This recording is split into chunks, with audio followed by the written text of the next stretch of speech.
Hello, everyone, and welcome to another episode of Storytime with the Stewarts. In the studio with me today, I have Arnold Stewart. Hello, everybody. How are you doing? I have Jason Stewart. I hope you all are having a day that's as good as mine. Oh, well, thanks, Jason. My day is going pretty good. And, hey, where's Patty? And who's this? Oh, I forgot to tell you. Paddy said he could not make it today, so he sent his brother Bill. How many brothers does Patty have? I mean, I think I've heard of a few now. I don't know. He has many brothers. Okay. Hey, Vil, how are you? I'm doing great. Thanks for asking. Well, you certainly have an interesting voice. Have we met somewhere before? Oh, I remember. I think we went to school together. Isn't your full name Villain? Yes, it is Villain. I can't believe you remembered. Well, it is a very distinctive name. But so, why did you want to come to the studio today? Well, I heard that this book has villains. And as much as it may be a cliche, I love voicing villains in stories. Well, okay then. We do have some villains in today's story. All right, well, moving on, I guess. Thinking about how we're going to do our voices for this. Do you guys have some suggestions? I'm guessing Villain's going to voice the bad guys. What else do we think here? Well, I would like to voice Little Jimmy because he is like a superhero, and in my mind, I'm a superhero. So I'm going to voice Little Jimmy. Oh, all right. That sounds fair as long as Jason doesn't object. Yeah, well, I'd make a more epic superhero, but I'm okay voicing Bob. I like the name Bob. It's very Bobby. Yes, it is very Bobby. Okay, and Villain's gonna voice the villain. I guess I'll try to take care of the narration, but there is a lot of narration here. Should I just kind of take it on myself to try to keep it interesting? Yes, I know you can keep it interesting, guy. You have lots of different ways to do that. All right, so for starting... Oh, I know. Do your epic voice for the starting. It'll help set it up all great and epic. Okay. That sounds good to me. All right, well, we'll just start here on the first page. Everybody thought that little Jimmy was just an ordinary hamster. He had an ordinary hamster cage with ordinary food, water, tunnels, and a wheel for exercise. His cage did have 3 floors, but this isn't too out of the ordinary. Nobody suspected what little Jimmy did when no one was looking. You see, little Jimmy was not an ordinary hamster. When everyone was gone and no one was looking, little Jimmy was a superhero. He did all sorts of amazing things and helped all sorts of people in need. One day, when little Jimmy had just finished exercising on his wheel, he heard somebody knocking on the front door of the cage. It was Bob from nearby city with his freight train named Pony. It was Pony because it was so fast, and when it was fast, its engine sounded like a charging pony. I have a quick interjection. What exactly does a charging pony sound like? Yeah, I was wondering that myself. I mean, I've never heard a charging pony. I've heard like a charging steed, or maybe a racehorse, but a pony? Who's ever heard of a charging pony? Yeah, that was kind of my question. And more to the point, how is a charging pony going to stop my evil forces? Okay, Vil. That was a nice interjection. We'll just kind of move on from there. I don't know what a charging pony sounds like, but given the context of this passage, I'm guessing that a charging pony is fast and loud. All right, anyway, where were we? Oh, yes. Bob looked worried. Little Jimmy, said Bob. Central Station is under attack by soldiers from upstairs. We don't know what to do. I think I might read this part not in an epic voice because I think the epicness kind of wore off. Maybe a little bit after Charging Pony. Anyway, little Jimmy instantly became worried too. His room was located on the 2nd floor of the house, and Central Station was the capital of the room. He had heard rumors that the soldiers from the playroom upstairs in the attic like taking over new territory. Hey, wait. This is just too boring. You have to do something. Yes, I agree. You have so much talent, you can't just read the story like normal. You must do something interesting. Oh, sorry guys. I'll take it to heart. Where were we? They like taking over new territory, but they had never before invaded his room. They were always too busy fighting with each other in the Lego Castle minifigures and Playmobil pirates. That's even worse than before. Yeah, I agree. That is pretty bad. And besides, if you read that slow, we'll be here reading this book until next week. I don't have that long. I have plans and a very active social life. Yeah, my life is very active as well, I think. All right, well, hurry up with your lines there, Bob. All right, hurry, said Bob. There's no time to lose. I'm on my way, said little Jimmy. Even though he was a little tired from his exercise wheel, he jumped into action. Nobody knew how he did it, but he easily popped open the door of his cage and jumped onto Pony's empty freight car. There you go, being boring again. Fine. They took off down the hill towards Central Station. As they drew near to Central Station, little Jimmy saw that the soldiers had put a roadblock over the track. Full speed ahead, cried Jimmy. We have taken them by surprise. We can break through the roadblock. No, we can't, said Bob. The train might derail, and they might start shooting at us. Trust me, said Jimmy. They haven't noticed us yet. Sure enough, Pony was going so fast the soldiers did not see them coming in time. They smashed right through the roadblock and sent soldiers diving for cover. It was a good thing they didn't stop because they made it to Central Station in time. The soldiers had just overrun the station and were rounding up all the citizens. Hey, do you have a different kind of epic voice you can use? You've done several screens with this one. And what are we doing with screens anyway? I thought we were reading books. Well, this is an ebook. We don't have a physical copy of this book. Sorry about that. Yeah, I'll try. Let me think. I was kind of inspired watching something on TV the other day that had some pretty epic narration. Let me give it a shot. Little Jimmy dashed up the stairs and took the soldiers by surprise. He knocked a few of the soldiers off the edge before they realized what was happening. The remaining soldiers quickly took aim and began firing at little Jimmy, but he jumped behind the ticket counter and ducked until they needed to reload. While they were reloading their plastic rifles, little Jimmy took them by surprise and charged from behind the counter. They were no match for his super strength and speed. Once Jimmy had knocked all the soldiers off their feet, he saw the remaining soldiers were retreating from Central Station. Bob and the other citizens cheered, but little Jimmy knew they were not out of trouble yet. He may have rescued Central Station, but the rest of the city was still under the control of the invading army. Hey, this is working pretty good. You got through lots of different pages. It sounded good, and it was epic, and it was fast. Then the readers won't get bored. I hate it when readers are bored. Yeah, well, I'm doing my best here. All right, we got some lines on this one. Little Jimmy quickly issued some commands. Bob, organize the citizens to scout in every direction and report on the position and strength of the enemy. Bob responded quickly, and within a few minutes, they had their reports. I think that looks really cool. There's like a hamster knocking over all the bad guys. That's a really cool idea. Yeah, I'm enjoying this book so far. It's really interesting. Right, back to my narrator voice.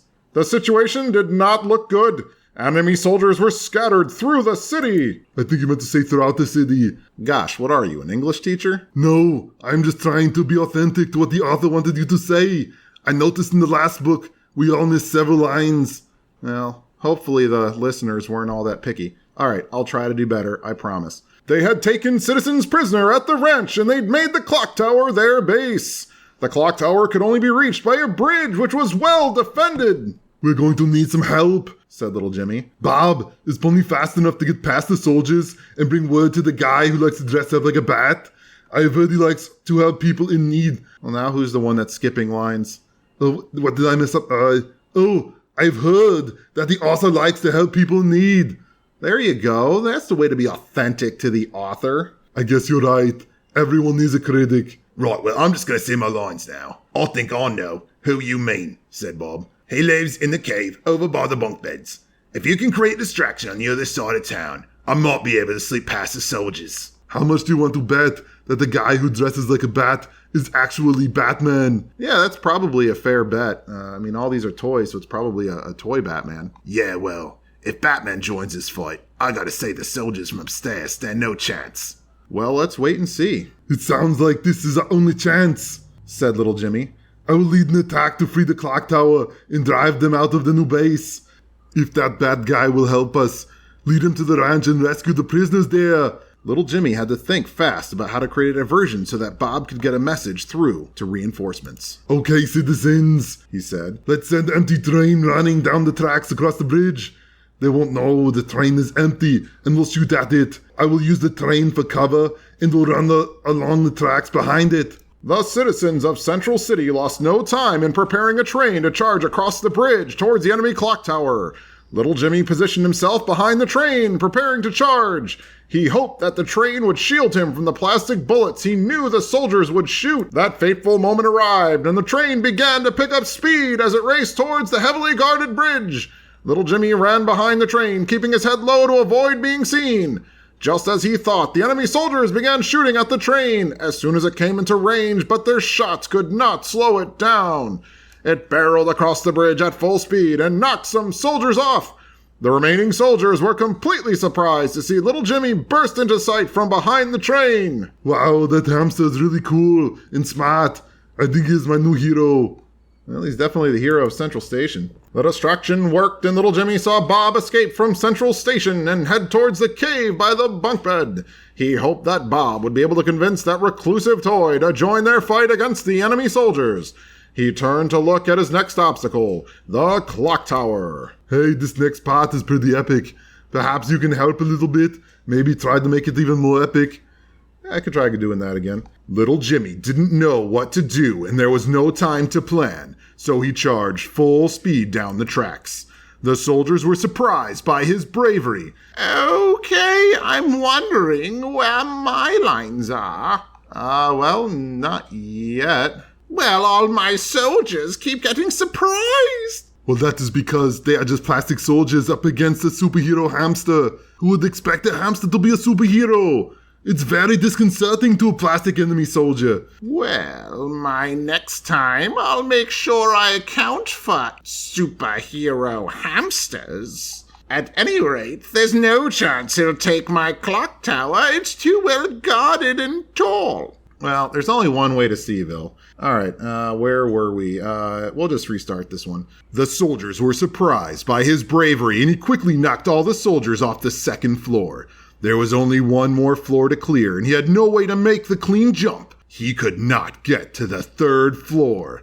I told you he would never get to the third floor. You're doomed. Well, I wouldn't count Little Jimmy out yet. I mean, he's not just a regular hero. He's a superhero. Yes, I love Little Jimmy. All right, well, I hope Bob's out there getting that bat guy. Yeah, we'll see. It's still got some of the story left. I'm going to try to speed this up a little bit. He called the citizens to join him on the second floor. With their help, he chopped down the supports on the third floor, and it fell with a crash. Oh, no! My soldiers on the third floor. I thought for sure they would win. Well, I think you're the only one, Bill. Oh, and there it is, the knocked-over clock tower. Okay. After it fell, the soldiers began to retreat. Some ran towards the door leading out of the room, but others ran to reinforce the ranch. Oh yes, the ranch. You'll run there, where all my soldiers are gathered, and you will fail. I don't think they're going to fail. And is this your way of trying to get extra lines? You know the bad guys only have one line in this, right? They'll have as many lines as I decide to say. Well, I wonder if the authors will have an issue with that. Little Jimmy leaped from what was left of the clock tower and ran full speed towards the ranch. He had to stop before reaching the ranch because there were too many soldiers with dangerous-looking plastic rifles. I've never thought plastic rifles looked all that dangerous. Yeah, well, you're not a hamster. Yeah, everyone knows that plastic rifles are like the bane of hamsters. He was completely out of ideas and almost in despair when he saw Bob sneaking up behind the ranch with a funny-looking man in a black suit and a mask. He realized that he needed to distract the enemy soldiers so that the bat guy would be able to get close enough to attack. He called out with a clear voice. Are you ready to surrender? If you surrender now, I will allow you to retreat in safety to the upstairs playroom where you belong. Little Jimmy's message was met with laughter, and he heard the enemy leader respond. Oh, this is it. This is my line. Yeah, that's okay. You can just read it. That's kind of how the story reads. You're supposed to read the lines when you get to them, not talk about how you're going to read them. Oh, stop trying to ruin my fun. Okay, this would be my best performance ever. Yeah. There is no reason for us to surrender. You are to surrender to us. Your citizens are not soldiers and cannot defend this city. You are all alone, and we will soon trap you and put you in the cave from which you will never be able to get out. That was the best line reading of this whole book. You all have been put to shame. Well, if you say so. Little Jimmy pretended to think about the enemy leader's words in order to give Bob and the Bat Guy more time. What? You're not seriously considering my words? They were poetic and evil. You can't ignore poetically evil words. Well, he just did. Yeah, I did. He just ignored you. What you gonna do about it? Well, I'm gonna defeat you at this ranch. I swear it. My plastic soldiers are well trained. Okay. When he saw that they were almost at the ranch, he responded, As long as I live, the citizens of Central City will never be enslaved to bullies and tyrants. He thought about yelling, No taxation without representation. but that didn't seem to fit the situation. Just as little Jimmy finished speaking, Bob and the Bat Guy started their attack from behind. The enemy troops were caught completely off guard and found themselves being knocked over. When they turned to face this unexpected threat, little Jimmy charged and joined the fray. It was all over within a few minutes, and the enemy soldiers were running towards the door leading out of the room.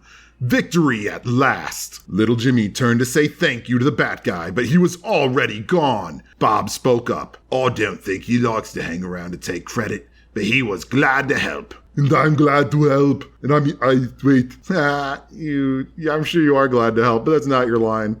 Stay true to the author, Mr. Arnold. Oh, very funny. Okay, I'm glad that he did help, said little Jimmy. Hey, I'm doing the interludes. No, get over it. I was all out of ideas and was afraid for a moment that the enemy would actually win. I knew I had you running scared. All right, Bill. I think your lines are over, pal. No, they're not. Look at that hamster. That is the look of my men, spying on him from the second floor, plotting their revenge. All right, Bill. All right. Maybe you do add a little bit of spice to this reading. All right. At this point in the day, little Jimmy was exhausted. He could hardly wait to get back to his nice warm house in his nice warm cage to eat some yummy seeds. Oh, come on. Can I just read this last part? Please? Oh, all right. I already got halfway through it, but sure. At this point in the day, little Jimmy was exhausted. He could barely wait to get back to his nice warm house in his nice warm cage to eat some yummy seeds. Bob hopped into Pony to give little Jimmy a lift home. The citizens of Central Station would soon have everything repaired and life would get back to normal. Or would it?